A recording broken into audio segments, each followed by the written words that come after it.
Ladies and gentlemen, Shamrock Nation, everybody else out there in the world looking for some positive engagement, welcome to the House of Hammers podcast. We are psyched today to bring on a fantastic guest.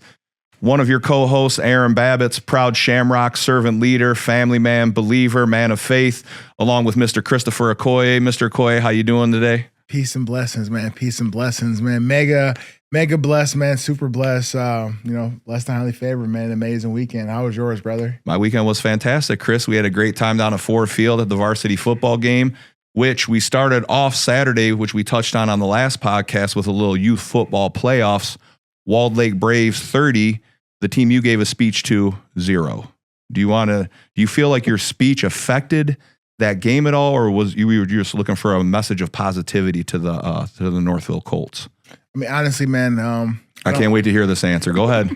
Listen, man, it was just about pouring into the culture, about the importance of taking the same skills and level of energy and effort that you use on the field and using that into the classroom, right? And using that in your community and making sure that you're being a servant leader and pouring into each other and loving into each other and having gratitude for your coaches and your teachers and your teammates. You know, it wasn't a fire and brimstone, let's go out and kick some peach emojis. It wasn't that type of conversation. So. I like how you covered that up. I will give Chris a shout out before we get to our guest. He did come to the game on Saturday. He was on our sideline, spent the whole game talking to my dad, which you're a saint for doing because we know my dad is very opinionated. Oh, man, love that guy. Lack of a better term, but got some pictures with the boys after the game, and then we advanced. So I know Chris will be out this week to speak to our kids because we're practicing here at school. So 1,000%. You know the boys love you, but I did warn you Saturday night at Ford Field that we were going to talk about this. So man, it's okay, man. Yeah, I told you it was going to happen. we were ready for that one. But today's guest is someone I'm very excited to bring on here. And when you talk about culture, motivation, leading with love, loving tough, pretty much any term you can think of when it comes to making yourself a better person, this is the guy. And before I give him his introduction, we surround ourselves with a lot of people who fill our buckets. And this is a go-to person for me when I've been struggling with stuff leadership-wise. If I'm wavering in my faith a little bit, I know that Mr. Rick Court is somebody I can always call on.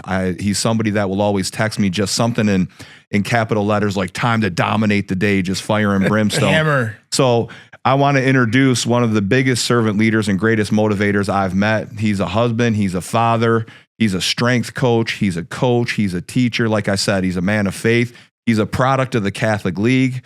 He's a Notre Dame graduate. Harper Woods, Notre Dame graduate. Let's not get it twisted, but he's been everywhere from Ohio State to Mississippi State to San Diego State, a little bit at Bowling Green, Michigan State, and he's been phenomenal wherever he's gone. So without further ado, ladies and gentlemen, Mr. Rick Court. Rick, welcome to the House of Hammers. Hey, I'm so happy to be here. I appreciate it a lot and excited for this morning.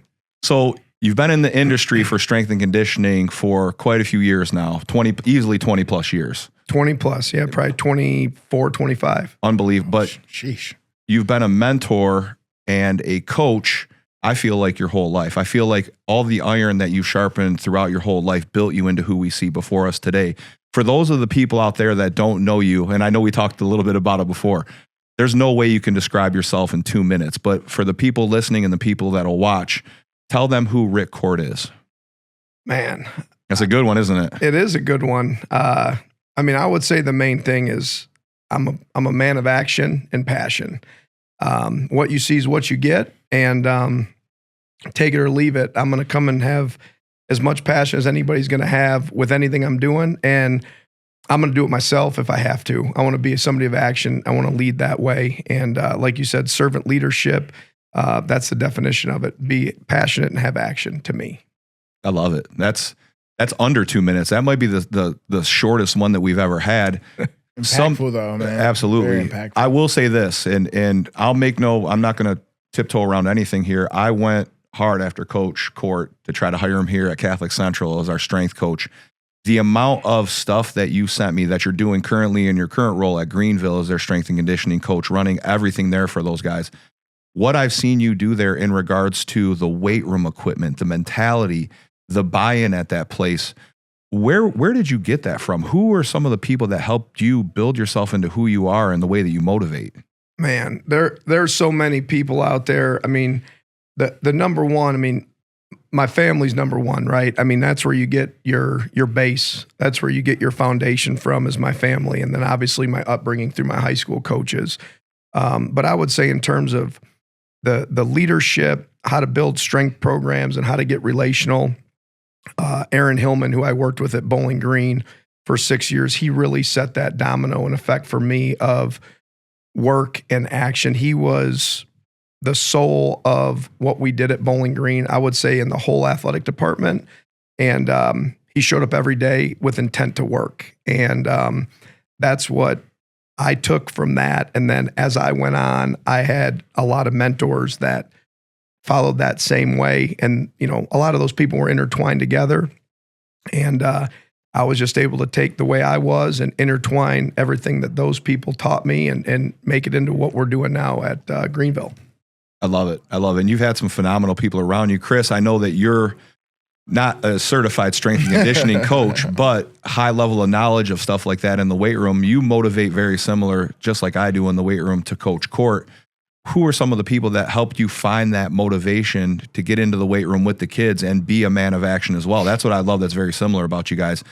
Yes, you guys like to talk, very similar to me, but when it's time to be about it, you jump right in the trenches. So give us a couple people that helped you kind of sharpen that iron. I mean, first and foremost, I want to thank you for the work that you do. I don't think people understand that the strength coach spends the most amount of time with the kids, right?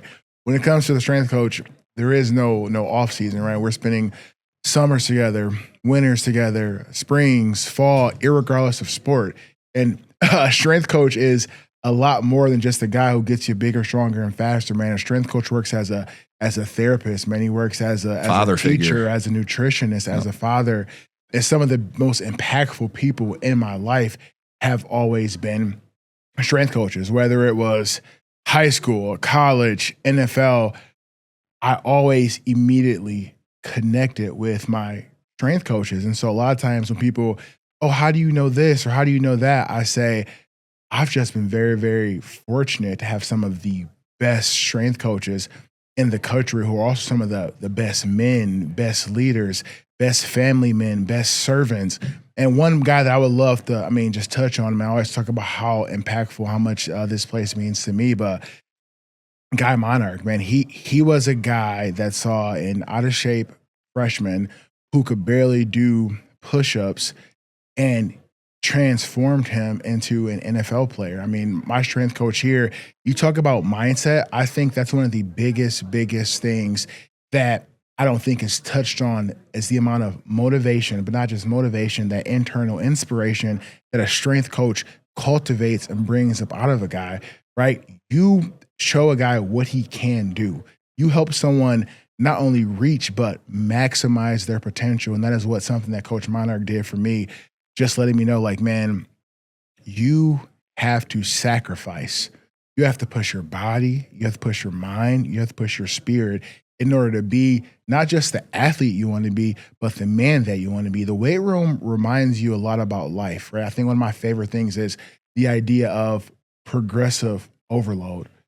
And progressive overload is so much like life.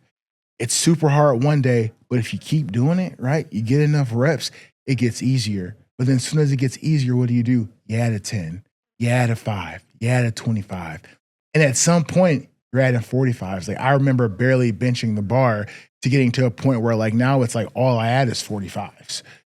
But that comes from just consistency in the grind, consistency in the mission. And I think the weight room just teaches you that if you do something the right way long enough, the weight room reminds me of my favorite scripture. So over the weekend, mega blessed, mega fortunate, I spoke at Abundant Life Tabernacles, faith, men and women walk in fire. And the whole entire mission or goal or the scripture behind the event was Galatians 6:9, which has driven my whole entire career. And it's, don't get weary in doing well, because in due season, you will reap your reward if you faint not. And there's no better description or depiction of the weight room than that. It's one of those things where if you come in there every single day, right, you lift hard, you rack your weights, you do what the coach tells you, you take your rest times, right? If it's hypertrophy, or if you guys are doing isometrics, concentrics, whatever, if you keep doing those things long enough and you faint not, I think people forget that part of the scripture, right? You'll get your reward if you faint not. What does faint not look like? If you don't give up, right? If you don't get tired of doing things the right way, not just doing things going through the motions, but doing things the right way.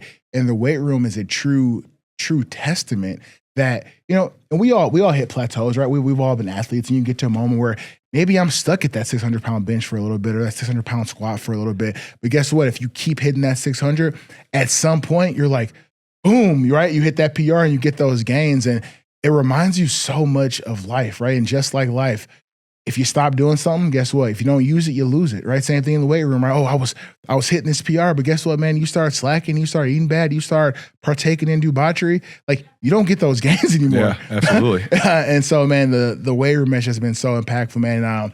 My coach, Coach Steve, who was at the Bengals, man, he taught me the importance of mobility and like crawling and like bands and like, strength coaches. I've always believed that every strength coach has a philosophy. And I believe that any philosophy, when followed properly, works. And so I've just been fortunate. I mean, Michael Johnson, an Olympic track sprinter, I did some of my combine work up there. And so I've just been very, very fortunate. And it's one of those like very, like, it almost can bring me to tears because, man, I love strength coaches, man. My strength, like loving the weight room is what turned me into a guy who was able to play pro ball for 7 years. Well, you just brought up about life lessons. I mean, you brought up the progressive overload, but it's the truth in the weight room. It weighs what it weighs. So you got to do it. It talks about resilience. I mean, you talked about consistency. Those are those key words that I always think you got to have definitions to, but the weight room truly defines that again through action. So you got to do 135 to get 5. You got to do 135. You put more on. Then the only way you can do that, right, is through your consistency. And that's what the weight room does, and that's where it can bring a culture into into an athletic team or a high school setting or a college setting or something like that, is the consistency that it teaches everybody for sure. For me, it's really been like a place where, and it's, we talked a little bit about John Gordon on the walk down here, and it's to me, it's a place where you can really plant the seed in these young men. You can take a kid who's never felt comfortable. There's kids here who aren't student athletes. They're just trying to find somebody to mentor them or trying to find just another positive touch in the school.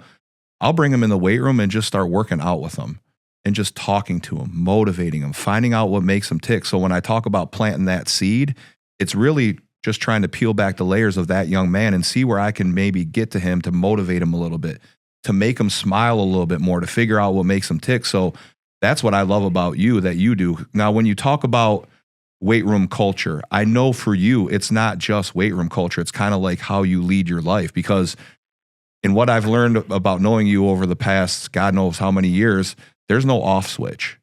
And I know you get tired, and I know you've been through plenty of challenges. We'll touch on some of that a little bit later. But when you talk about weight room culture as it compares to your own personal life, how similar are the two of them? Man, like, I'm not sure, like you said, there is an off switch. I mean, people talk about your work and your life. To me, it's all one. Super facts.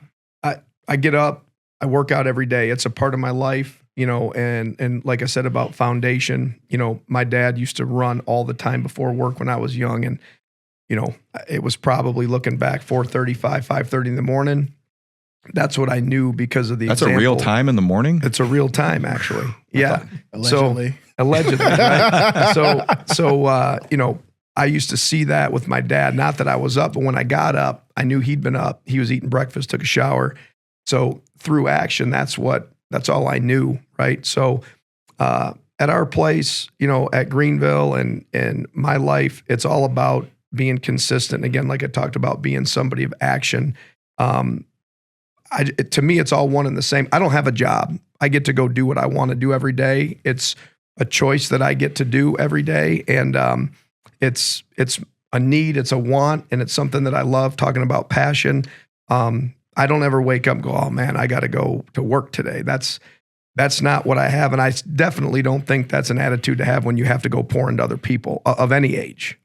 Yeah, it's funny you say that, because there are times, and we've talked about it here before, to where you don't feel 100%. And we'll tell the kids constantly, if you feel you're at 60% today, give all that 60 and be good with it. Just know that you worked yourself to the bone as hard as you could for as good as you felt that day.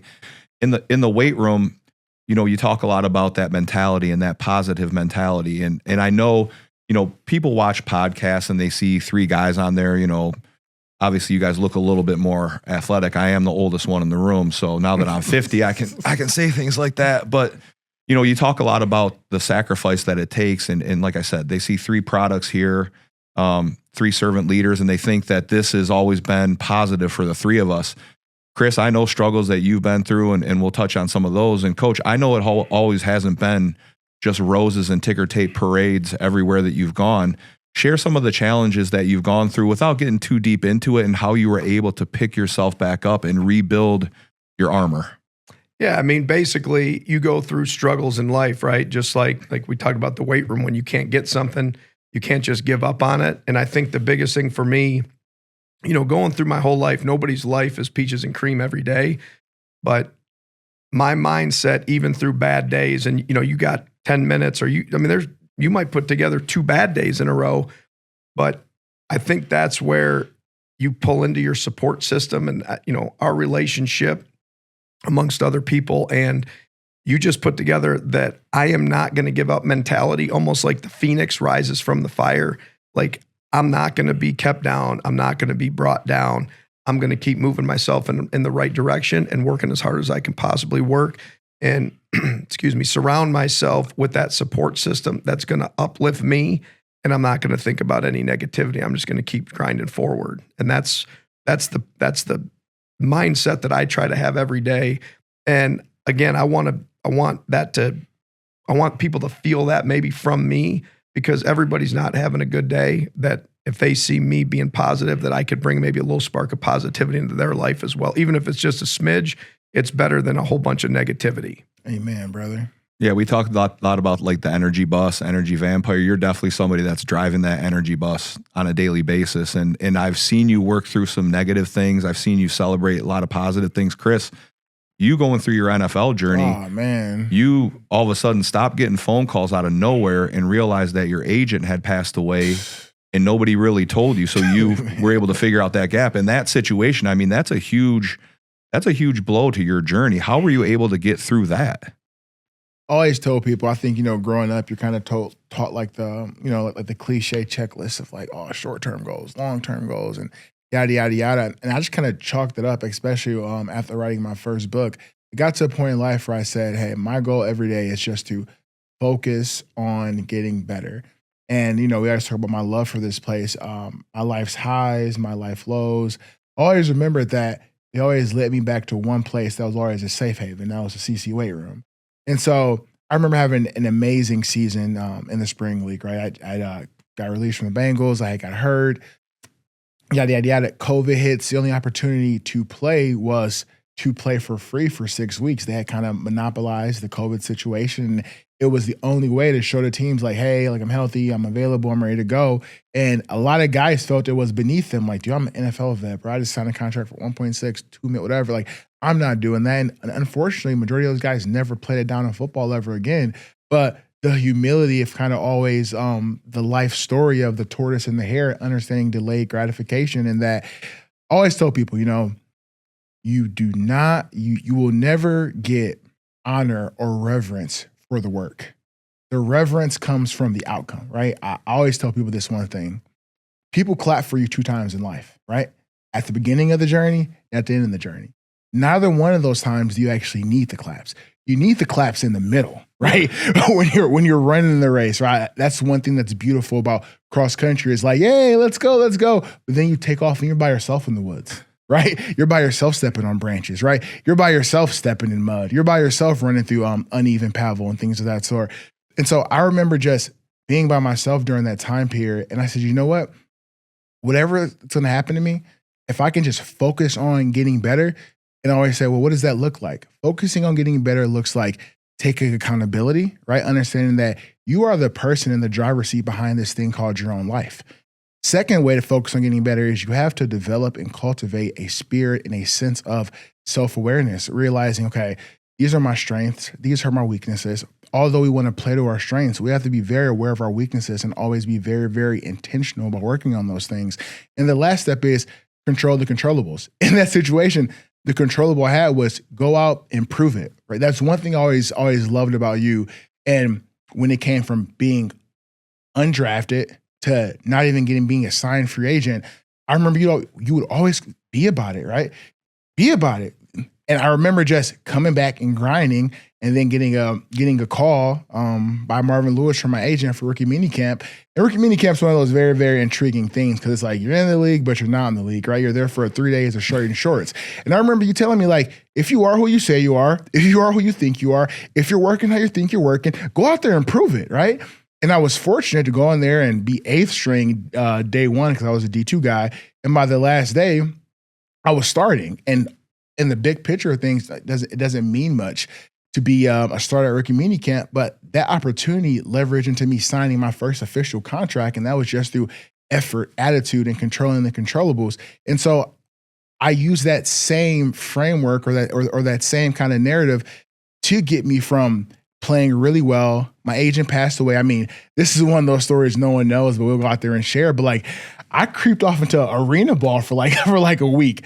But at that point, I was like, yo, this is just not how I. When you say you creeped off, this is how hard Chris creeped. Sean, you don't know the story either. I had a friend that coaches arena football, Billy Back. I played slow pitch softball with him. Great dude, right? So I would shoot players to him every once in a while and told him about Chris. Never heard another thing. I don't know, probably 3-4 months later, Chris comes back home and he's like, oh, yeah. I said, what have you been doing? Oh, I've been playing arena football for your buddy Billy. No, never told me. I had no idea. And my friend didn't tell me Chris was even playing arena ball for him. I mean, I was there for a week. And it still counts. Yeah. And I think one of those things, like I said, man, all glory, honor, and praise due to God, extreme gratitude. You know, I'm a huge proponent of, you know, being faithful over few and God will make you rule over many. But I always go back to when I was a young child, right? And there was a certain way I envisioned myself as a professional football player, and that wasn't in alignment. I remember hitting my knees, old school God time, like, listen, God, like, if this is where my journey has brought me, I'm happy. I made it to the league. My family was able to see me play in one of the biggest stages. I made my AD happy. I made my strength coach happy. I'll go up in history in my high school, but if this is where my journey has brought me, I'm fine with that. I'm good with it, yep. Yeah. And I remember going home and say, you know, I'm just going to trust God and keep working because when I left the spring league, I mean, I was the highest graded D tackle in the spring league and teams were calling. It's just one day I'm like, man, they don't like me anymore. But they were still calling. My agent had just passed away and no one knew because he was unmarried. He didn't have kids and he lived by himself. So when he passed away alone in his house. That's crazy. And so one day I'm just here doing what I always do, right? I'm here working, I'm grinding, I'm laughing, I'm playing a little bit of lacrosse, just having a good old time. And I'm walking up the flight of stairs in my house and I receive like a random phone call. And so I remember answering it and I go like, hey, and hey, it's Chris Okoye. I'm like, yes. He goes, well, this is, I think it was Joe something, the owner of the Los Angeles Chargers. He calls me and goes, hey, like we've been trying to get a hold of you. We've been calling your agent nonstop. He hasn't picking up. And I just remember going like, yeah, he's not going to pick up. Like he passed away. And they're like, well, like, well, that means you must still be playing and you're still in shape. Like, we saw your film from the spring league. We love how you played, how you rushed the passer, how you stopped the run. We'd love to have you come out and work out for us. We just had a guy go down and we've been trying to get a hold of you, but it's been very hard. I'm like, and you talk about like a leap of faith, I mean, how often does the owner just call the player when the agent's not answering? It's churn and burn, next man up. He's not answering. Cool, next guy. But you talk about how the Lord just works, and they called me personally, and I caught a red eye out to Costa Mesa, Orange County, California that night. 0 sleep. I wake up, we're on California time. My eyes are like bloodshot red. I get up, go to the training room, go through physicals, and I'm on the field, no sleep. And I remember just being about it. Like that's one of those things that you would always say to me. And when I was in those very like just awkward moments of life, I just remember be about it. Like if you are who you say you are, right? If you put in the work that you claim to put in, be about it. And I went out there and you know how those workouts are. They're like 15, 20 minutes, but it's like nonstop. And I went out there, man, I went balls to the wall and gave it my all. And then after the workout, I'm sitting there, they're going through the formalities, blase, and they come and they're like, you know what, we're going to sign you to a 1-year deal. And that just comes from the things you learn from a strength coach, man. It's just that adversity. And I always say, like, I mean, We talk about what they call it in school. It's like a weighted scale. I believe those days when you're at quote unquote 60%, if you give that full 60%, then you've given 100% for that day. Yep. Right. That's one thing you learn in the weight room. Some days, coach, like that's why there's deload days. You know what I'm saying? Like sometimes your body just at a certain point and it's actually stupid, right? Or non-beneficial to go extra hard that day because you may tear something, you may hurt something, or it may not go a part of the plan and it could set you back. Right. So that's why, I love a coach that's like, no, 5x5 at 75%. Right? 3x3 at 90%. There's a science and there's strategies for a reason. The best schools, the best companies, the best people, they run on plans. They run on strategies. And so I believe when you follow those things in their fullness, you tend to get the full results from them. And one of those lessons that, I learned from just always listening to my strength coaches, man. Well, you talk a lot about your journey and, like I touched on earlier, Harper Woods, Notre Dame, stud catcher, recruited by Ed Turek, ironically enough, our school president, to Michigan State to play baseball. Yep. Walk us through that journey at Michigan State and what helped shape you into wanting to become a strength coach? Well, that's a great question. So when I was at Michigan State, I was at Toledo, went to Grand Rapids Community College. I wanted to be excellent. I wanted to kind of get to the highest tier, right? And that to me at the time was the Big Ten. It was Michigan State. So I get there and I can actually remember Coach Turek coming out to we were playing Aquinas and I was terrible. And I remember our coach Doug Wabeck, who actually passed away in the last couple of years, in the dugout in some colorful words, asked me if I was scared of a green coat. And I'm about positive I probably answered him similarly to how he brought it up to me, but. Got to Michigan State and worked my way into for 2 years. I was a captain as a senior. I played some DH, played a little bit of outfield, and I was just available as needed to help the team out. And I thought my biggest key to success was being a team player and just playing hard. I don't know if I had any exceptional skills, except for that I was going to go hard. When I was there, that was like the first time I had a true strength program. We ran, we lifted, and I think I loved the preparation for sports almost as much as playing the sports because it was that competitiveness against yourself, seeing other people compete, and you could really start to earn that trust from your teammates, and you started to trust your teammates by seeing them work, or lack thereof, right? And I knew that there was a good opportunity in the weight room that I wanted to be a strength coach. Now, at the time, you're talking about an infancy of a profession, right? But that's really where my true love started. And then, after I was done playing, I played one season of independent ball for the Gateway Grizzlies in St. Louis. It was their inaugural year.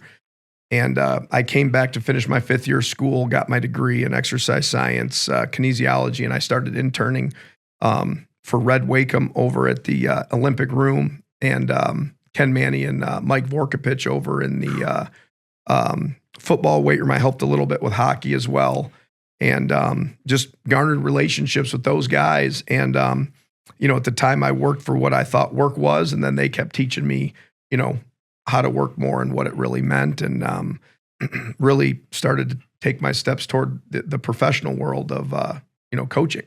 Coach Manny seems to kind of do that with the people that are under his care. He seems like he's inspired quite a few strength coaches as well.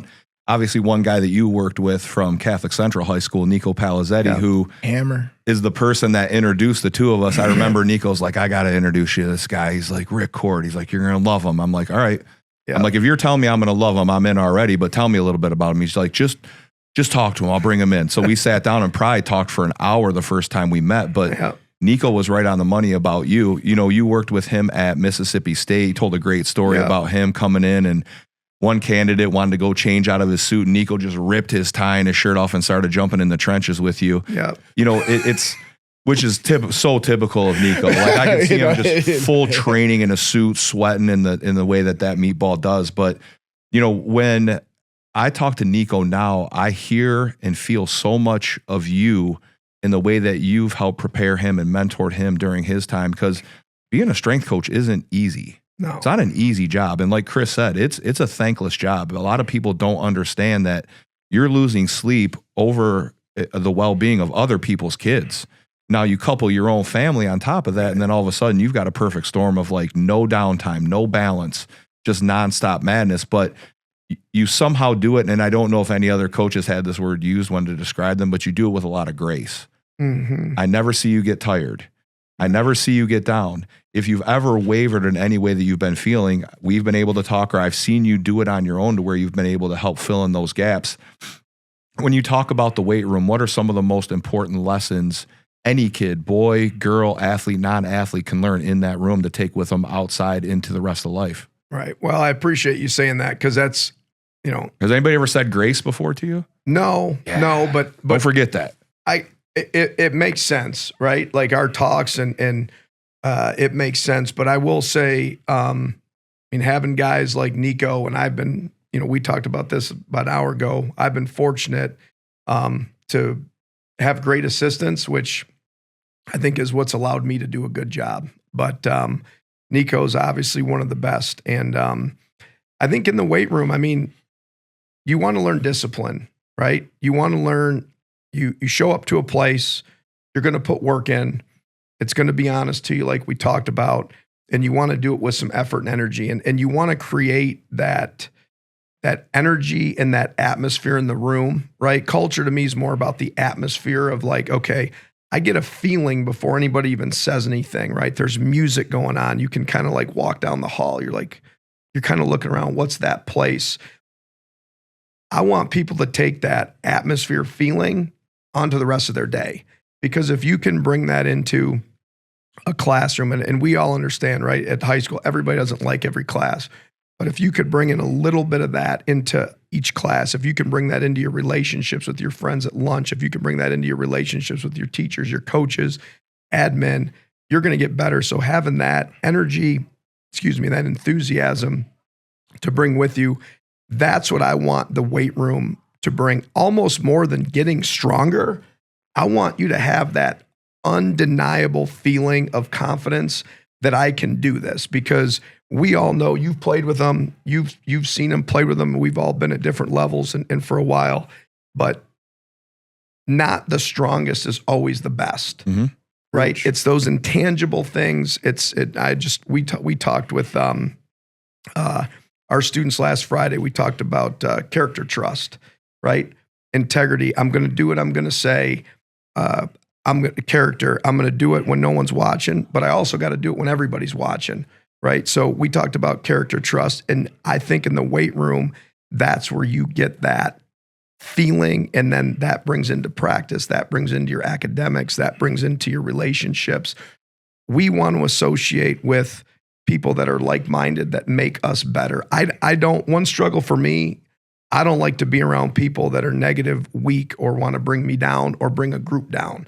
If you're not into passion, if you're not into getting something better through action, I have a struggle being in that room, if that makes sense. And,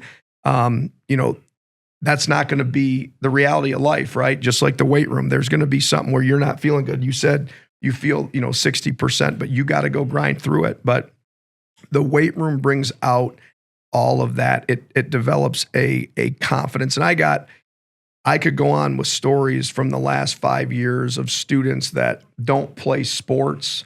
And you brought it up earlier about bringing somebody down into the weight room, but students that don't play sports, but that being in the weight room, just being in there and working, change something within the realm of what they do. And that's something that I take a lot of pride in. And there's no better place in my mind than lifting. And I want it at our level in high school. I want kids to make that a lifelong habit, because it can get you through some times when you just got to go sling that weight around. You got to squat, you got to bench, you got to do some push-ups. It can help you get better and get better throughout your day. It's therapeutic for sure. Here's on the flip side though, and I know you feel the same way, and I know you're exactly the same too, Chris. Sean, I'm not too sure about your workout schedule now that you're a new father. You know, you got your band and stuff. Sean's getting after it? Sean has a full gym in the basement. Then Sean. He gets to it. So all of us have our own little. Yeah. No. Sean. I can always be better. I mean, we can always get better. 1% better every day, Sean. That's the goal. One thing I wanted to add to you by the weight room and the confidence builder is, so about a month ago, I'm over culture building and team bonding for our esports team. And so about 3 weeks ago, me and the coach, we sat down, Coach Steven Junkai, national esports champion coach. I mean, really, really great dude. And we said, you know what? Like, we're going to start bringing the esports team into the weight room. Yes. And naturally speaking, that's not something every strength coach wants to just pencil into the schedule. And so I said, you know what? Like, I'll throw my hat in the ring. And so we started esports strength and conditioning. And so I had them doing Smash Mouth esports, like remote holding T-spine. Yeah. But we got them to like benching and squatting. Some stuff was body weight, but like they left feeling so much better. And the reviews and the ratings of like, we want to do this again because we're men, right? Like let's just be real men. Yeah, this is the house of hammers. This is the house of purses. No offense to the ladies. I mean, let's be honest. Like a real man lifts, man. Right? We go back to our ancestors. We pick things up and put them down. You know what I'm saying? They're out in the jungle, man. Like they're figuring it out. And I think that's one thing the weight room does is it teaches you how to figure it out. It enforces critical thinking. I mean, we were all in age, especially from a sports I guess view. But one day you're squatting 600, no belt, nothing, no warm up. Next thing you know, it's like, ooh, I gotta warm up. I gotta hit the hurdles, right? I gotta put the glute bands on, right? Next thing you know, you're like, once I hit like 25, hold on, ooh, maybe I need to put this belt squat on. Oh, yeah. But the weight room teaches you how to figure. Yeah. Tell me about this in your 20. You're what? 20 what? Huh? 20. Go ahead. Yeah, don't say 20. Yeah, 20. Yeah, tell us about this in your 28-year-old body knowledge. Just starting to. Okay, but here's my thing though. There's a difference. My body's been through like I played. You do have the ankle of a 50-year-old, bro. Like I played like that year we were talking about. Dude, I played 3 football seasons in a row, no break. That's true. All right, I'll give you a little bit of. I'll give you a little credit. My body was. We'll give him plus 6 years. Yeah, like my body was. No one talks. Yeah, exactly. No one talks about the NFL journeyman route. Like right when you're just. You don't think I'm paying the price right now playing slow pitch softball, car rides and weight room, BP in the house? I mean, come on. You know that's real. I'm putting my body through the ringer in slow pitch softball. No, I agree. Yeah, I mean, thank you for owning that. But once again, though, like when I was a kid, he was a guy that was what? He was repping 315 on bench. He was deadlifting 5 plates. That's what I saw at 13 years old. But one thing never changed. He never left the weight room, right? He found other ways to get better, to be in there. And that's a cultivation of what the weight room does. It teaches you how to figure it out, how to get it done whichever way that you can, right? It teaches you how to maximize and leverage every opportunity that you have. I mean, he wasn't doing freaking Basu ball side step ups when I was younger. We don't have to blow my workout up in here. I still pick things up and put it down, just not quite as heavy. Or filled with water now. Yeah, it's more functional. I will say this, the one thing the weight room does, and I think it's a positive, but if I miss one day of doing something physically, I feel guilty.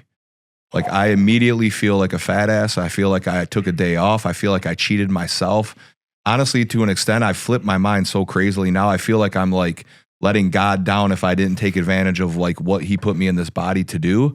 So that's one way where, and I don't think it's necessarily a negative, but it does play that mind game with you. And we tease Chris a lot because he's the only single one. Well, not single. Yeah. He's not single, but he's not married, no kids or anything. But we do talk a lot about balance in here. And Rick, you've been at some of the greatest college programs in the country. You've been around multiple professional athletes, whether it be like a Chase Young, or I know you're really close with Dak Prescott. I love when you tell stories about his humility and how humble he is. But you having a family and your kids are active too. How do you find balance with your own standard of what your level of excellence is and what you love to do? I know you love being with your family more than anything you could do work-wise, but how do you find that balance? And how did you find it when you're in the college level? Well, the college level was a whole different ball game. I mean, I could have done a better job with that at that point, but right now, not a lot of people would admit that. Yeah. I mean, with all my assistants, I mean, I think it's just tough, right? Because you could look back and you could say I got regrets for some stuff, but then you're like, if I didn't work like that, would I have been able to get to where I got to? 1,000%. Right. So you can sit there and say, so sometimes I always try to be careful with, talking too much about balance, because YouTube videos, books, I mean, all the time on leadership and how to be great, how to be excellent. You're not seeing too many people that wrote books on taking days off. No, You're not seeing too many people wrote books on, I did this at the minimum capacity. So that wasn't my upbringing. And that's really not what I wanted to kind of mold myself into. Right. But I would say right now, I mean, 3 kids, there's multiple sports going on. There's college visits going on. You name it. And you're getting more and more as you go now with your kids. But I just get up at the early normal time and I make sure I get it done. And there's times where the kids will get up. I've worked out already. I've ran already, walked already, had breakfast, food, coffee, got some reading in, got some work done already for the week, and I'm ready to go. So, but I also, I want my kids to see that stuff as normal. Like, I think sometimes, people nowadays, like to me, working out's normal. Making time to work out's normal. It's not making time. It's part of my day. That's what you do. And I think sometimes, like, I do think as I go through this with work, with kids, with all this stuff, with family, there's days like I'm like, man, I did just run out of time today. Like I'm going to shut it down here for a second and whatever. But there's time for important things to be done if they're important. And to me, training, working out, and taking care of, that is more. I would rather, like, I'm coming here today. I'm not taking a day off. This is the way I recharge my battery as I go get around people like you guys that get me ready to go tomorrow. I don't, go to the beach. That's not. I've seen some family. I've seen some family photos. Like, you guys will go on the occasional getaway. You like to eat. Like, it's not all lifted. It's not picking things up, putting it down all the time. Earlier in the day, I was probably visiting a high school. There you go. Somebody that I didn't. Exactly. Sometimes you got to be in the dark. No, but anyways, I think that you want to show off things that people think are, not abnormal, but training every day to me is normal. Trying to eat right is normal. Trying to, put things in perspective, reading and trying to get yourself to think and have knowledge is normal. And I try to make that part of my day. And I want, again, I say kids, like I obviously have my own kids and wife, but I also want all those high schoolers and whoever that I'm around to know, like, waking up to lift weights is actually a normal thing. Getting to bed earlier is a normal thing, and I think that that's a huge thing on having productivity. I think that ties into one thing we always talk about, and Chris and I talk about it. Sean's the same way, and we always tell the kids here too. We're like, listen, you got to love yourself before you can pour love into anybody else. It can't work in the opposite direction. Yeah. You talk about the weight room. I love it because to me, that's a form of loving yourself. I know if I go in the weight room, I'm setting a standard for my own children if I'm at home working out in our garage, and that's why I love everybody in here, because I've seen. Rick also works with Sorinex a little bit too, so he gets all their cool little gadgets and all this crazy stuff I seen him do. Chris has a pretty good home weight room. I don't know what Sean's is like, but I love the fact that everybody in this room kind of starts to set that standard at home. Like, it's that big of a priority that you're willing to invest in yourself and in that weight room that you're trying to build. Like I said, you've got some pretty awesome stuff in yours that I love, but when you talk about that self-love and that self-care, was there ever a time where you doubted yourself, where you doubted that, do I love myself enough right now? Am I pouring enough love out in your career? Man, I mean, I think I'm a pretty confident guy, but I would tell you that, I'm always questioning, can I do better? I mean, as confident as I am, I'm always questioning that, whether it's my own workouts or at work or in family. I'm always questioning that stuff. And I think for me, I'm never satisfied. I mean, and that can be looked at as a strength, right? And that could be looked at as a weakness. But I'm never satisfied on how on how things could get better. And for me personally, I mean, before I got here today, I had to last night think I got an extra 30 minutes of sleep today because I knew I was coming here. But to me, that was something needed. We had a late trip back from Traverse City Soccer last night, and I knew that I had to get an extra half hour of sleep so that my workout could be good. And then what I do before is good. But I planned it all out, right? Notre Dame, we used to say carpe diem, seize the day. And I want to try to every day seize my day. I love it. Now the betas might, get after us a little bit, but let's just have some real man-to-man talk. Can you just talk about, you can go spiritual, you can go scientific, you can go psychological, however you want to take it, or all inclusive with it. The benefits of just the weight room as an everyday person, right? Like how it cultivates confidence, how it cultivates strength, how it cultivates testosterone, how it helps build spiritual fortitude. Can you really just go into how, like, and I could be a meathead, right? I can get up here and I can speak or whatever, but I'm a meathead at heart. But how lifting weights, we all are. Nobody's ever debated that, just so you know. It's not like, scholar. Lifting weights isn't an option. It's mandatory and you need it or you're going to shrivel up and die off. Like, can you please explain to that? Like how, if you're a man, like you want to protect your family or protect yourself or protect your mental health or protect your gut health, whatever health, explain like seriously, like why you need to be lifting or you need to be training. You can make it mandatory on this program for sure. I mean, everything you just said, yes, yes, yes, and yes. I mean, again, weakness, right? Who wants weakness? Who wants, like, you want like people so think of it in multiple terms. You want to work with strong people. You want to be friends with strong people. You want to run in packs with strong people. You want to play sports with strong people. Now we can take strong and define it a bunch of ways. Obviously, we want physical strength. We want mental strength. We want spiritual strength. We want resilience, right? If you're not resilient, you're not strong. So you want to have all that stuff. But as we all get older, that's what you want in everything that you do, right? Like sometimes when you're younger, you're going to be a little one-sided or short-sighted in terms of what strength is. I want to be around strong people in everything we do. And again, you go into the weight room, you can watch, nowadays, right? We're on a podcast with Instagram and Facebook and all that stuff. People come into a room and they look physically fit and strong. Talk to them. There's a different mentality right out of the gate, right? I mean, like there's a different mentality.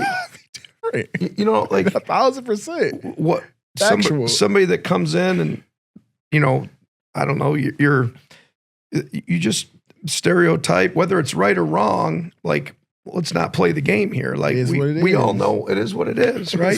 I don't want a strength coach coming into the weight room at 400 pounds looking like he's been picking up chocolate all day instead of throwing weights around. Like you can tell me if you're not sharpening that own iron on your own, I don't know. Don't get me wrong, man. I'll pound some pizza and Culver. Like I'm good with that. I mean, I grew up going to National Coney Island. Okay, right? We're not cheating ourselves. No, but I mean, lifting, running, doing stuff like there's still like, again, in our world now with social media, doing hard things, man, you got to do hard things.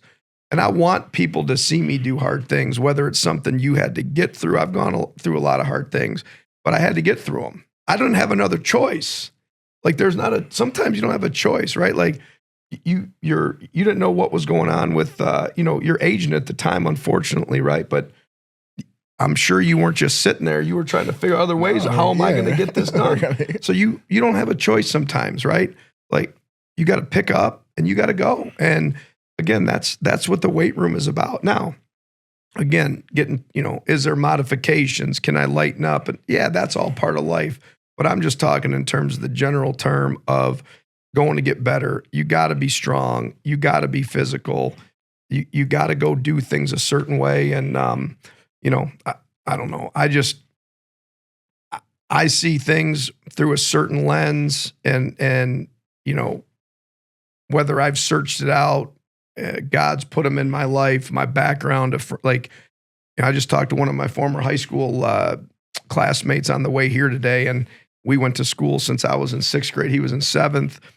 the apple don't far too far from the tree, right? We had similar upbringings, and you know, I mean, I don't even know if we've seen each other in person in 4 or 5 years, but it's every time we talk, it's this kind of conversation, right? It's driving conversation that moves you forward. It's strength, it's power, and that's fine, right? Like it's good to be strong and powerful, right? I mean, hey, let's have a podcast talking about weakness. Yeah. How can we get weaker and not be as strong with our mentality? Let's have a podcast called that. But who's trying to teach that?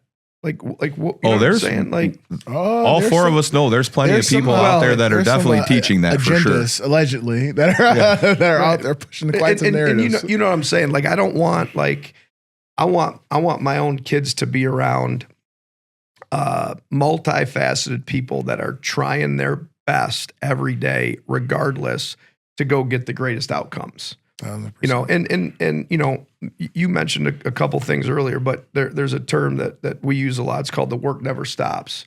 When you're on the top, like you're at the top, what's everybody trying to do? They're trying to knock you down. Yep. So how do you stay up there? You got work. When you're down low and everybody's trying to keep you down, the only way to get out is work. Yep. So there's not time sometimes, right? And I'm just, figuratively speaking, there's no time for a day off. The work literally never stops. If you're on top and you want to be there and you want to keep going, you got to go. I mean, you go read any or watch podcasts or read stuff on Steve Jobs. I mean, literally was nonstop trying to cultivate greatness, and I'm sure he was a cup of tea for some people and he wasn't for others, but nobody can sit here and argue that he wasn't a pioneer in obviously so many ways. You think he took a bunch of days off to get there? No. So that's the kind of stuff that, the weight room and association, people like you guys, that's what helps everybody to get better. But it's a support system. Well, even some of the head coaches you've been around, you talk about guys that are, I loved hearing Nico tell me stories about when Coach Meyer was at Ohio State and just how he approached things with everybody in the hallway had to know the level and the standards and the sayings. He would, if you didn't know a certain saying in the hallway, Nico tell you he would rip you until you figured it out. I mean, but that's called setting a standard. I think that stuff like that and everything we've talked about comes from a place of love. We talk about culture. I'm big on hearing it, seeing it, and feeling it. And when I look at you, I hear it all the time. Yeah. I see it all the time by the way that you pour the work in, what you do with the kids at Greenville, what you've done with countless athletes. I know you still keep in contact with a ton of your former players. They're part of your circle. When you talk about feeling it, what makes you feel that love for any student athlete that you've trained or any kid that you've trained? What is it about that grind that makes you love it? Man, because if I'm around 100 people and I think one person is gonna get better from it, it's totally worthwhile. I'm at a point now, like you think you're gonna make a difference with everybody. It's just not. It's not gonna happen. But you're going in there with that attitude of I'm gonna go make a difference on 100 people or whatever the audience might be or the class might be or whatever. But that's what it's all about. You got an opportunity. I mean, again, I chose all this stuff. I wanted to be a coach, regardless of whatever levels. I mean, when I first started off with this, there wasn't even college. I just figured I was going into high school, and all I knew was the difference that everybody at my high school made for me. I mean, my son's middle name is after one of my coaches from Harper Woods, Notre Dame. I mean, so that's the difference of what coaches made in my life. And I was fortunate because I don't know if I really ever had any bad coaches. So the way that I was always made to feel was good. And, coaching was different now back in our day. I mean, you can't, it was always, to me, I knew everybody always wanted me to be really good, and whether it's your parents or the other coaches out there, they're trying to push the best out of you. But it's incredible. I mean, you brought up about Nico. I've been around some of the best, and I've been around some things that aren't that great with in terms of leadership. And I mean, I'll tell you what, there's genuineness makes people feel really good. So another way, if you're genuine, I can remember that first time we talked in here, I left them like, this is a real dude. Like, cause when you talk to fake people, and kids, I think, are almost even smarter than us. Oh, no doubt about it. I mean, they know when someone's, full of crap. And, sometimes, that's why I love sports so much, because sometimes in hallways and then at practice, like, things are different within atmospheres. That's why for me, I'm fortunate to be in the weight room, because that's not your stereotypical sit down class where you have to, be on your notebooks and be on your iPads and Chromebooks and all that stuff. But man, influence. It's about influence. I mean, that's the feeling when you got the opportunity to influence people. It's incredible. Chris touched on that this year too. Last year was Chris's first year in the school, and I used to hammer him on it. I talk about it on every single podcast we do. And I would just tell him, like, hey, listen, come help me with this, come help me with this and that. And I think you've seen how much more influence you have and how much more gratifying it can be for you, because before you would talk to every kid, but now you're starting to build relationships with esports kid, a kid who might not have an activity that he does here that leaves at 2:45, that you're now working with them on finding something to help fill their bucket. When you talk about that feeling of influence for you, Chris, how has that felt this year? Because it's been a complete change. Not that you always didn't have that influence, but you've jumped in more and poured in more to the kids now. How's that felt for you this year? It's truly been a blessing. I go back. I mean, as we've always discussed, I wasn't always the biggest sports guy. But what I did know is just, we talk about keeping it real, is I know how the world views sports. I know how the world views professional athletes. And in my head, I always knew I was going to use my platform to be able to help build and mold and shape young people, right? I originally wanted to go into politics because I knew I wanted to be the change I wanted to see, right? We always talk about people faking it, things not being organic. And that's why I always say, I think we live in a world, I would love for you to touch on this. A lot of people discuss things theoretically nowadays, not much applied science. So one thing I always say, and me and Sean, I mean, we talk about it endlessly, is that we have the most access to information than we've ever had. Yet they're so minimal when it comes to the execution part of it. And so I love to just tell people that, like, listen, I'm not a motivational speaker, I'm a motivational liver. And I'm not an inspirational speaker, I'm an inspirational liver. And so the goal is to live a life daily that projects the things that you're saying. Last night when I sat on the panel, I said, the Bible calls us to be doers and not just hearers of my word, right?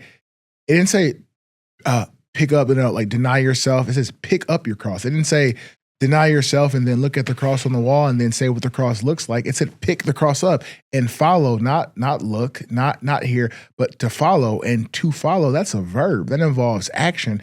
And then you go back out and discuss. I think we live in a world now where people can listen to a few clips, read a decent book, and they can begin to talk like an expert, but they're speaking theoretically, right? And they don't know what really goes into the process, because things happen a lot differently in life than happen in your book. You know what I'm saying? Like, oh, I want to bench 315. Okay, well, that's cool. So start with 135, and then you're gonna go from 135 to 225, and then 225. But they don't talk about that pec getting a little bit sore.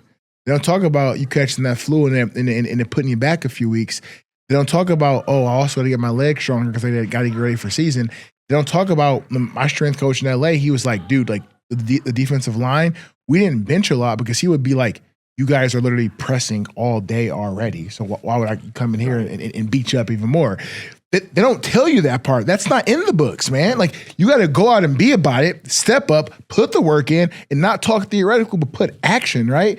And so I think what's made me so influential or have influence is that, man, I lead by example. I don't talk about nothing that I haven't lived. Like, this is different over here. I ain't talking about what I read. I'm not talking about nothing, no book, unless it's my own book.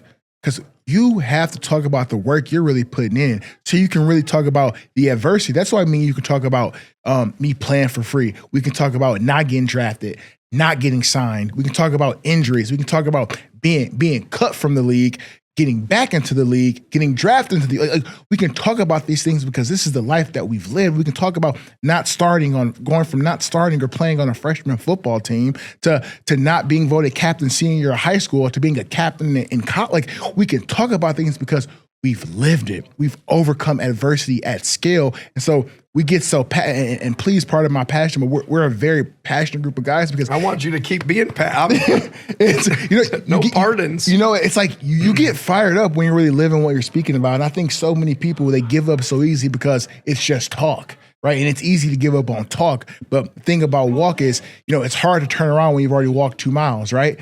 You don't want to walk back home. I was talking to my buddy, shout out to G Wood, Gregory Leatherwood, and he's like, man, I was just walking one day, and before I knew it, man, I was 2 miles away from my home, and I almost called an Uber, but I was like, man, that's kind of soft, so let me walk back, right? But when you're just talking about it, if you just sat there and talked about it, let me GPS it and see how far away it is, and you talk yourself out of it. But when you go out there and you put in the work, you're too far to give up. So you keep going because you're actually doing the work.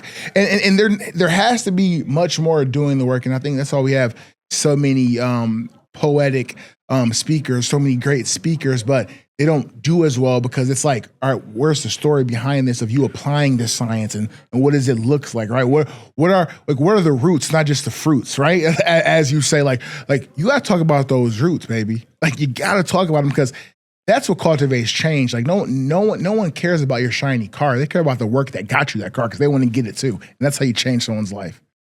Yeah, I would agree with that. That's the freedom of information is a positive thing, but you have, like you said, so many people out there that's all they do. They're like a walking YouTube clip, and you don't. They weren't in the trenches, right? It's true. You just explained how many things you'd been in the trenches. Like, you're scarred trench up. warfare. You're scarred up from it, right? Like, you're scarred from it. There's so many people out there now that have all these different, ways to do things, opinions on things, but none of it's been through time-tested, trenches. That's why strength training is unbelievable. I'm sure someone will correct me. There's nothing in strength training that's absolute. Like, if it was, you could put on 5 pounds every week and keep getting better. You'd be benching 1,000,000 pounds. It's just there'd be no need for strength coaches. Right. That's how life is. You think you got it figured out. You got this blueprint. I read this book, and then boom, you get slapped. So that you just have to have that trench mentality. Man, I'm stealing motivational liver for sure. That's getting said a bunch after I leave here, but you've been in the trenches, so you've earned those opportunities, and then through that, you said you're 28 years old. That's a lot of different things that you've gone through in your life, right? I've talked to some friends before, whatever you want to define hardships or traumas in your life, my life, and your life. We're all going to look at it differently. Things that were incredibly tough in my life are different than the things that were, what I'm saying? But together, when you get around and you have the support group and you're scarred up, man, that's strong now. I mean, you can really, really make a difference. Yeah, I don't want armor that isn't battle tested. That's why we're so close. People come and try and crack jokes that maybe me and you crack, or maybe jokes that me and Shawnee crack. And I'm like, hey, I don't know you like that. You ain't been in trenches with me. Don't come at me sideways. Like, exactly. You gotta earn it, man. It. You gotta earn it, man. It's like when someone that has loved you, so I look at like me and Brooks' relationship, right? I've been there since you were a kid, right? Like, you've been in the weight room with me while I was figuring life out with blonde hair and camo compression shorts, deadlifting 500 pounds. Like you've been there for it. So it's different when I walk on the field and I pick him up and hug him. But imagine if a stranger or a random sub who you never met just puts their hand around yours. It's like, back up. You haven't earned that right. And we got to get back to people having to earn the right. Just because you have access doesn't mean you've earned the right to it. People have to get back to earning the right to, like, success is rented. It's never owned, right? Going back to one of your quotes. And rent is due every day. People got to start paying rent. People got to start paying property taxes for their life and for their success and for the things that they want. Because this entitlement mentality that social media has cultivated, man, I'm sick and tired of it. People just think everything is just owed to them. They just should be given a network. They should just be given the money, given opportunity. I mean, given love. I mean, given simple. Like, everyone's trying to cheat the system, right? That's not a good system, right? When you don't have a firm foundation, what happens? That building cracks down, man. That building falls apart. Well, and you know in that essence too, who's been putting the work in the dark, right? So people are earning stuff through putting work. I mean, sometimes it's not, man, I just started doing social media, not too long ago. And, man, you see some stuff on social media and you're like, oh boy, man, this is, the BBL. But that's the thing though. People are buying it. That's if you can't see the real deal or feel it, like, right. There's a big difference between us sitting down together and then some new strength coach who just got certified. They're a completely different grind. They haven't been through what you've been through. They haven't been forged in the fire. That's the big difference. That's really what it is. Like I said, I'm not going to put on some experimental suit of armor I know that doesn't work, or it might work. I want one that's going to catch every arrow shot at me. I want one that's going to deflect that big cannonball that might hit my life. So, and I get that through my family, through my faith, through people. I am someone who loves to listen to a lot of different things. We share books all the time about what gets us going. More times than not, you're right on the money with one that you'll suggest to me that I know that I'll love. And I do spew out a lot of quotes, but I think what's different between the three of us, we've taken greatness from a lot of people we've been around, a lot of stuff we've listened to, a lot of stuff we've read. We've built our own greatness in the work that we've put in, but our people see us live it. Your family sees you live it. My family, my boys see me live it. I tell them all the time, you guys see daddy work out every day. I'll go out to the garage in a sweatsuit in 100-degree heat, close all the doors and blast music, just hoping that they're going to come dip their toe in and say, Daddy, we'll work out with you, which they're starting to do now. So for me, when you say influence, I see it with my own two little boys. I want to set a standard for them that they know they can live by to carry them through their lives. And we've talked about it here. I tell them repeatedly, boys, I'm raising you to make sure you can survive when daddy and mommy are no longer here. When it's just Brooks, when it's you and Bo, when it's you and Brooks. You guys are the only two that are going to take care of each other. So I think we do a great job of living it. I think we prove it to people. And like I said, when you talk about personal culture, you hear it when you meet the four of us, Sean included. You see it when you meet the four of us because of the way we move positively, the way that we preach our own values and the way that we live that. And I'll tell you what, you will sure as hell feel it if you spend any time around any of us, because there aren't a lot of genuine articles around anymore.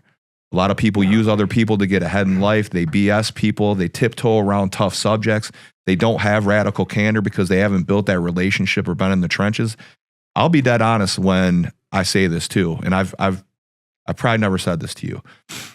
In our relationship, I held on to a little bit of guilt because I wanted you to come here and be our strength coach. We talked endlessly about it. And you had certain things that didn't work out on your end to where it was a better fit for you at the time in Greenville.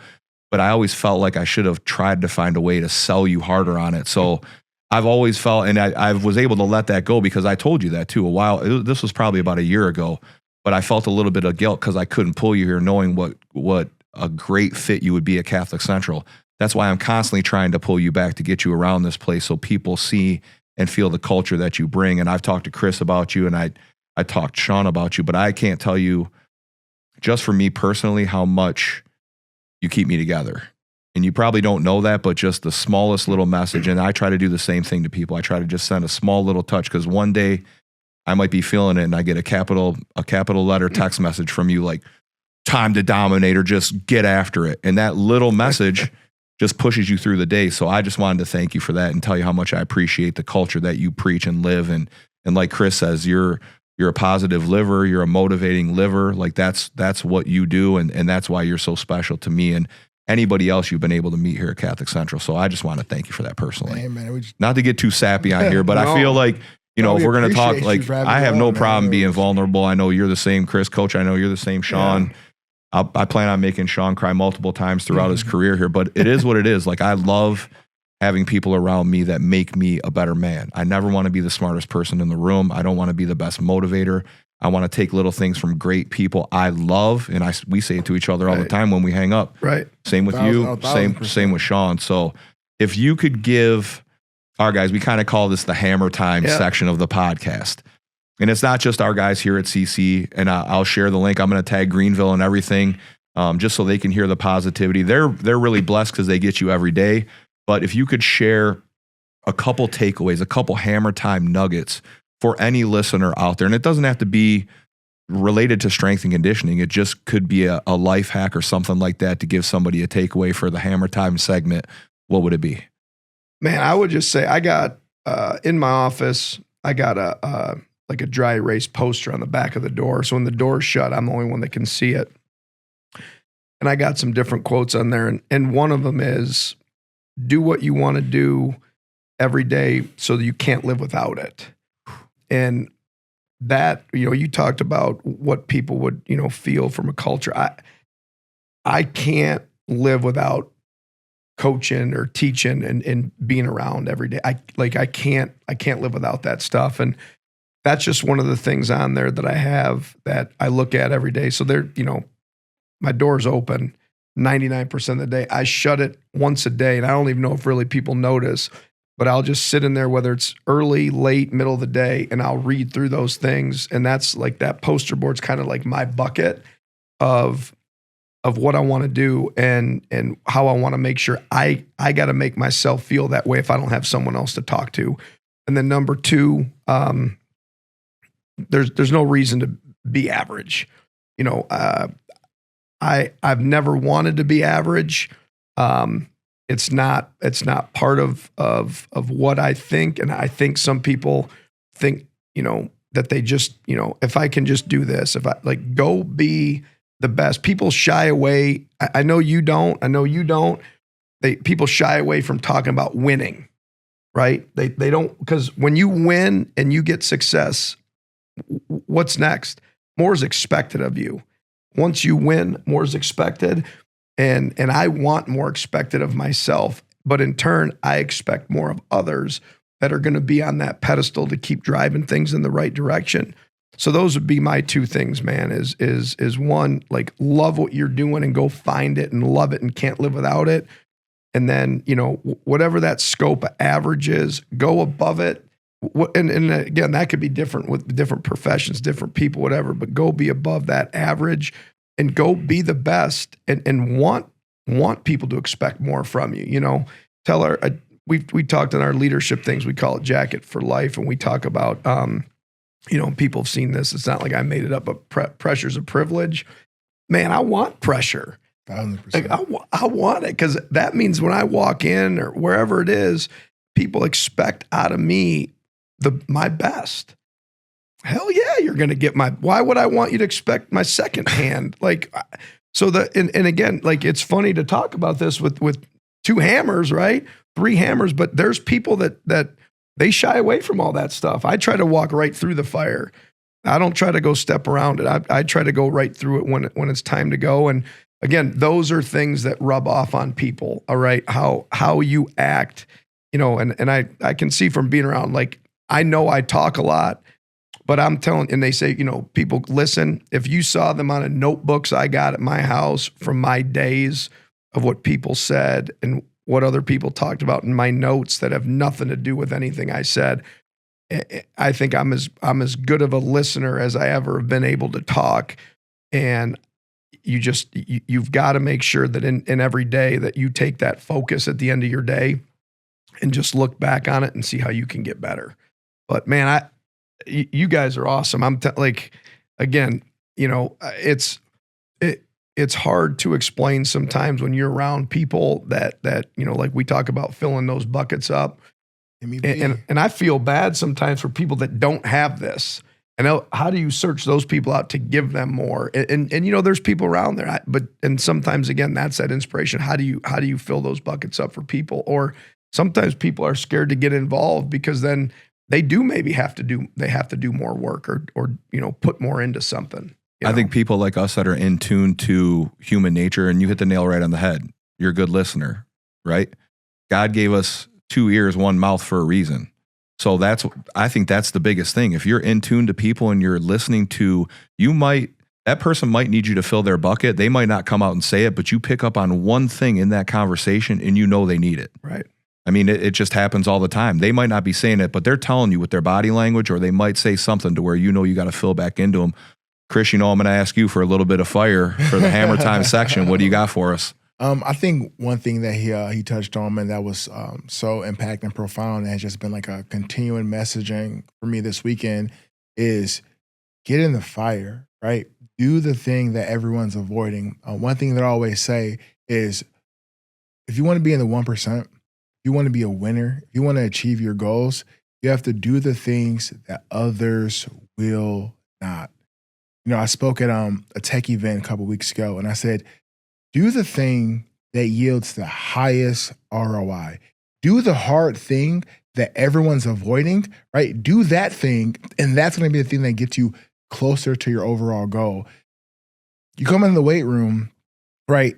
It's a great depiction, or it shows the truthfulness. And like, if you do the hard thing, that last set, right? That last rep, you're going to get stronger. If you're in business, right? If you reread that contract one last time to make sure it's in alignment with what's being discussed, or you're checking the stock market or you're checking the crypto market, and you're there at market close, and you're putting in extra time to just understand the flow of how it's working and what's really driving GDP. If you're doing the things that the 99 will not do, that is how you become the 1%. That is how you achieve your goals. You have to do the hard thing, like do hard stuff. We can get super deep, but no, do hard stuff. If you want to win, if you want to beat majority of people, if you want to not be average, do the hard thing that everyone else is not doing. And that is how you make yourself of value, not only to yourself, but to society. And also, that's the best way to be a steward and a follower and show gratitude to God, is by doing, if you look at anyone that's memorable, what did they do? Hard stuff. Martin Luther King. You look at Malcolm X, you look at the people that we reverence, right? Like, they just did. Look at Jesus Christ. Like, he just served others. Like, that's so hard to think of yourself last and put everyone else first. If you can just do that, which is very, very hard to do, you will be remembered. And you can take that and reallocate it and place it in every aspect of your life. You will freaking crush it, man. Just do the hard thing. I talked to Brooks the other day, and you touched on it. I thought you were going to steal the line again, but we were talking about being servant leaders, and I'm like, Brooks, I said, we pray every night to Jesus and stuff. I said, Jesus washed his disciples' feet. Think about that. Jesus did that. He didn't have to do anything like that. He was Jesus. Daddy, he did that? I said, that's because he wanted to serve his people. My takeaway for everybody out there was just to understand that you are one of one, and it ties together to exactly what you guys said. I don't have to base anything I do on everybody else or anybody else, because I don't really care.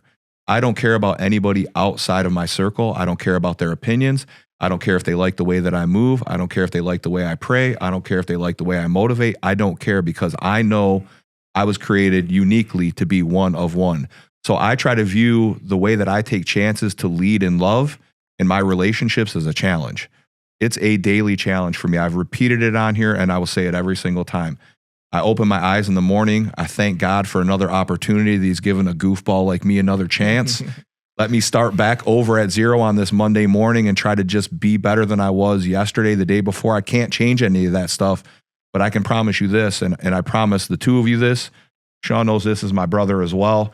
Every morning I plant my feet. I'm going to fill as many buckets as humanly possible, empty everything I have in the tank, lead with love, make sure that I love people tough, make sure I listen, make sure I tell people I care about them. Like I said, the amount of times that I know the men in this room tell each other we love each other is endless. And I know it's not BS. I feel the same way about you as I do about Chris and Sean. And I just want to tell everybody out there, you are one of one.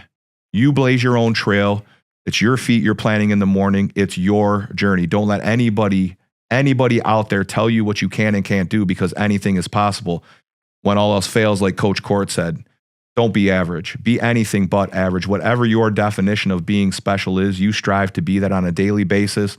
The weight is the weight. The work is the work. Hammering is hammering. That's why we talk about this being the house of hammers. Hammer's dependable. It's reliable, and it does its job. On a daily basis, you be that hammer. You are one of one. You are a unique hammer. Get out there, and when all else fails, keep hammering. Coach, we love you. I can't wait to see the rest of this journey together. And now that we pull Chris into this journey, I'll tell you this, Chris, now that you're in the circle with Coach, like, that's someplace that you want to be in, a fire that you got somebody to walk through you with. And we're happy as hell to have you here. I'm so excited to have you around. I love having your energy here. People out here, you are going to feel what this man says. Make sure that you give him a follow on social media. I was on your website this morning, which could use some updating. I haven't been on in a second. Well, the picture, you look a little younger in the picture. That's how I knew you haven't been on there recently. But everything that everybody has told me about you, starting with someone I love like Nico Palizzetti, is 100% true. You're one of the most genuine people I've ever met. You're someone I love having in my circle because I know if I'm struggling, I can go to you for anything. And I know in turn that if you're struggling, you know you can come to me. So that's built on love. That's built on brotherhood, faith. And we really appreciate you coming on the House of Hammers, and we can't wait to see what the rest of the journey entails for you. So anything you want to leave the people with? No, I'm just appreciative of the fact that I got to come here and hang out with you guys today. There's no better way to start the week, and I couldn't be more thankful. We appreciate you. On behalf of our host, co-host, Chris Okoye, on behalf of the man behind the tables back here, Sean Silva, and strength coach, servant leader. Like I said, I could talk about Coach Rick Court for hours upon end, but on behalf of the four of us in the room, our challenge is to you: do the work. You are one of one. Plant your feet and keep hammering. We appreciate you guys. We'll see you next time. And if you love CC and want to keep amazing podcasts like this going and flowing and growing, please, please, please donate to the 1928 Club. We appreciate you. Keep hammering.